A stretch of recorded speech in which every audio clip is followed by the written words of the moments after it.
Rising up with our motto, let learning be a joy and teaching a pleasure.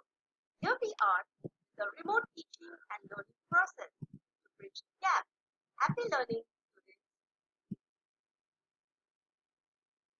Hello students, आज हम लोग प्रेरणार्थक क्रिया का अध्ययन करेंगे। सबसे पहले तो छात्रों प्रेरणार्थक क्रिया की परिभाषा को पढ़ेंगे। तो परिभाषा है, जो क्रिया स्वयं नहीं की जाती बल्कि किसी की प्रेरणा से की जाती है, उसे प्रेरणार्थक क्रिया कहते हैं। तो प्रेरणार्थक क्रिया को पढ़ने के लिए आइए छात्रों, हम लोग निम्नलिखित वाक्यों में प्रयुक्त क्रियाओं को ध्यान से पढ़ते हैं। पहला वाक्य है, अन्नू पत्र लिखती है। दूसरा, दादी जी अन्नू को पत्र लिखाती हैं। तीसरा, दादी जी शिक्षिका द्वारा अन्नू को पत्र लिखवाती हैं। तो छात्रों, यहां पर हम लोग रेखांकित क्रियाओं पर ध्यान देंगे। उपरयुक्त तीनों वाक्यों की क्रियाएं पत्र लिखने के कार्य को सूचित करती हैं। पहले वाक्य में लिखती क्रिया, लिखना क्रिया का कर्ता अन्नू है। मीन्स यहां पर अन्नू स्वयं कार्य करती है। दूसरा वाक्य है, अन्नू को पत्र दादी जी लिखाती हैं। यहां पर लिखती, लिखना क्रिया का कार्य अन्नू ने दादी जी से प्रेरणा मिलने पर किया है। मीन्स अन्नू दादी जी से प्रेरणा मिलने पर कार्य करती है। अतः यह प्रथम प्रेरणार्थक रूप है। तीसरे वाक्य में क्रिया लिखवाती, लिखना क्रिया का कार्य अन्नू ने तब किया जब उसे दादी जी द्वारा शिक्षिका को प्रेरणा मिली। अतः यह क्रिया का द्वितीय रूप है। तो छात्रों, हम लोगों ने यहां पर क्रिया के प्रथम और द्वितीय रूप को पढ़े। प्रथम रूप में जब किसी के द्वारा कोई काम करवाया जाएगा तो प्रथम प्रेरणार्थक, और जब किसी के द्वारा किसी को प्रेरणा दी जाएगी और उससे प्रभावित होकर के कोई काम किया जाता है तो उसे द्वितीय प्रेरणार्थक क्रिया कहेंगे। प्रेरणार्थक क्रिया के भेद। प्रेरणार्थक क्रिया के दो भेद होते हैं, प्रथम प्रेरणार्थक और द्वितीय प्रेरणार्थक। प्रथम प्रेरणार्थक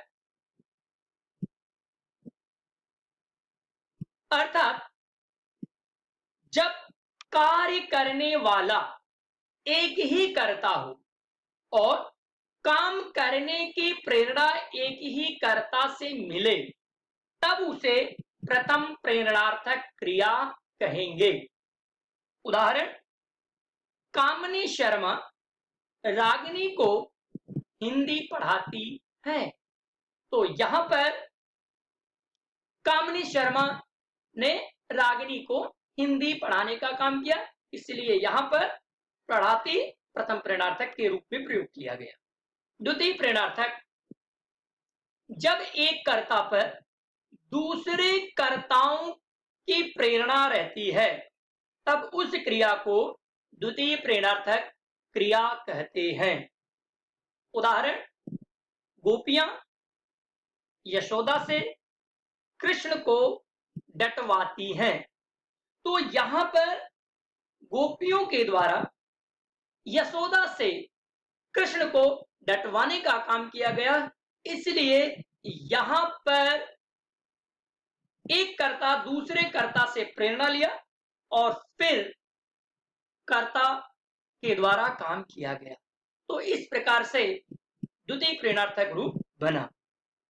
तो छात्रों, अब हम लोग मूल क्रिया से प्रथम व द्वितीय प्रेरणार्थक क्रिया में बदलने या परिवर्तन करने के नियम को पढ़ेंगे।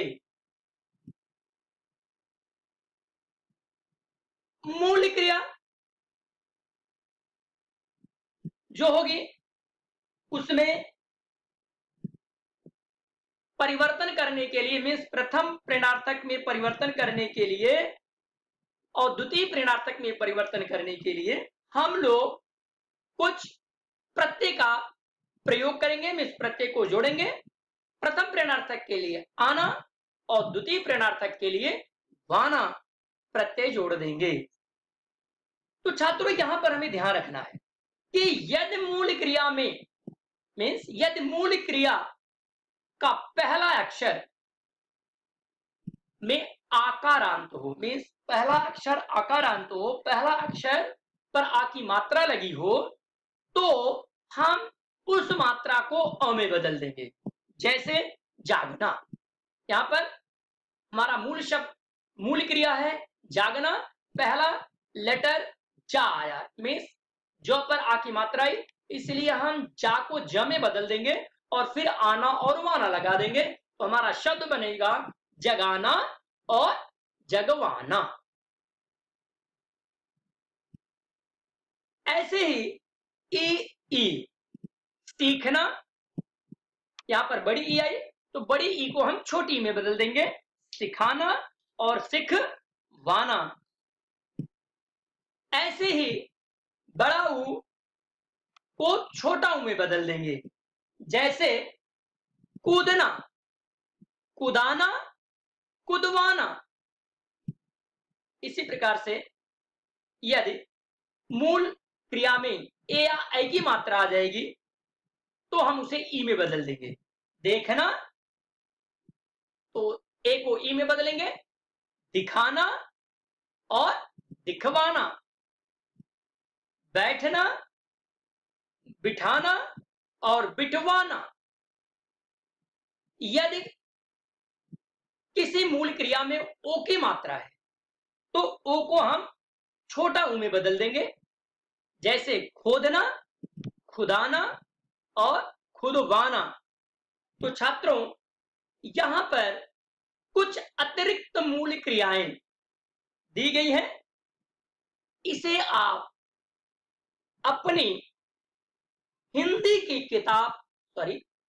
की नोटबुक में, हिंदी की कॉपी में इसे लिख करके प्रैक्टिस करेंगे। एक बार इसका उत्तर मैं आप लोगों को बता देता हूं, जिससे कि आप जब प्रैक्टिस करें तो उसे सुन करके अपना उत्तर जांच सकें। पढ़ना, प्रथम प्रेरणार्थक और द्वितीय प्रेरणार्थक क्रमशः बनेगा पढ़ाना, पढ़वाना। दूसरा, दौड़ना, दौड़ाना, दौड़वाना। जीतना, जिताना, जितवाना। डूबना, डुबाना, डुबवाना। सीना, सिलाना, सिलवाना। सूखना, सुखाना, सुखवाना। देना, दिलाना, दिलवाना। बोलना, बुलाना, बुलवाना। तो छात्रों, इन अतिरिक्त मूल क्रियाओं को परिवर्तन करते समय जो नियम बताए गए हैं, आ को अ में, बड़ी ई को छोटी ई में, ओ को उ में, ए आई को ई में बदल करके ही प्रथम व द्वितीय प्रेरणार्थक क्रिया में परिवर्तन करेंगे। तो धन्यवाद छात्रों।